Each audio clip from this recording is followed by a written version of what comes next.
le site d'une ancienne mine. On l'appelle la fosse d'Éloin.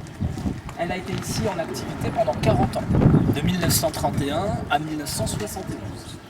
Sur les 40 années d'exploitation, c'est plus de 8 millions de tonnes de charbon qui ont été remontées du sous-sol. Première question, selon vous, s'agissait-il d'une petite, d'une moyenne ou d'une grande mine ici? Vous avez une chance sur 3. Hein. Monsieur? Petite, je note. Qui dit moyenne? Moyenne. Qui dit grande? Grande. En plus, madame, vous êtes déjà venue. Alors, on a au moins une bonne réponse. Il s'agissait effectivement d'une toute petite mine. Et ça, c'est toi qui as la petite mine.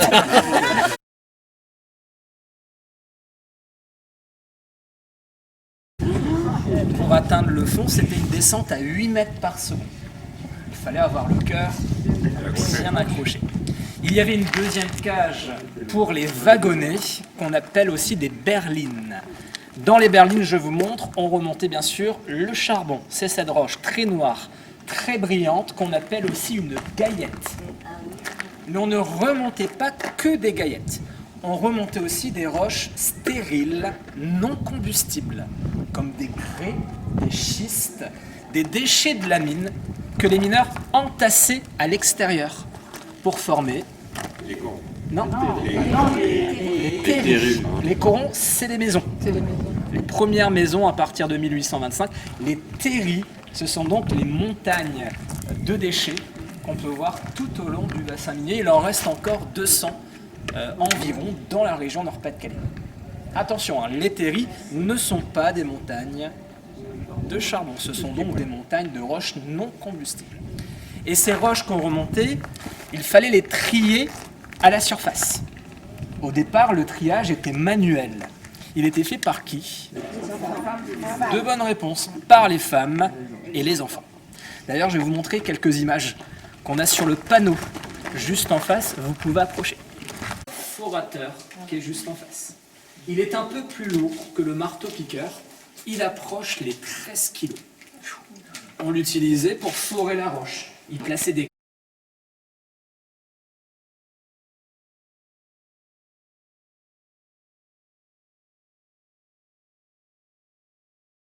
forateur qui est juste en face. Il est un peu plus lourd que le marteau-piqueur. Il approche les 13 kilos. On l'utilisait pour forer la roche. Il plaçait des... On entend de très loin. Attention. Allez, petit décompte. 3, 2, 1.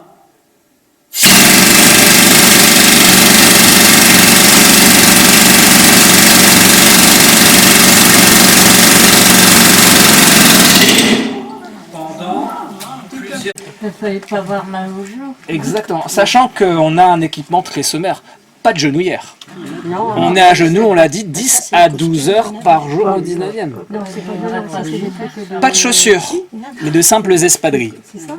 Pas de gants, pas de masque, et au niveau de la tête, un simple chapeau, une barrette, c'est son nom, c'est du cuir bouilli. Il n'y avait pas encore au 19e siècle de casque de sécurité. Ensuite, il fallait s'occuper aussi du soutènement. Pas de métal, au 19e c'était du bois, comme le sapin ou le pin, principalement. À votre avis, pour quelle raison? plus solide. Est-ce que vous êtes prêts? Ouais, parce que ça. C'est très saillissant. Ouais, tout de suite. Hein. Je vais l'actionner un peu plus En face, tu peux la voir. Pas un peu ces cailloux qui dans le métal. Brigitte, reste pas devant s'ils volent. Et je rigole. C'est vrai? Il va faire tomber le caillou. Attention. 90, hein? C'est 90.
Que la main du Seigneur les guide sur leur chemin.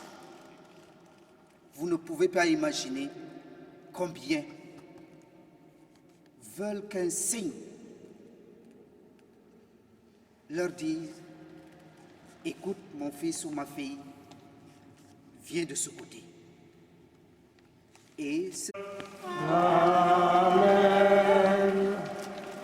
On vient prier dans cette oraison, eh bien, prier pour que l'Église enseigne tous les peuples par l'annonce de l'Évangile et remplisse le monde entier de l'effusion de ton esprit.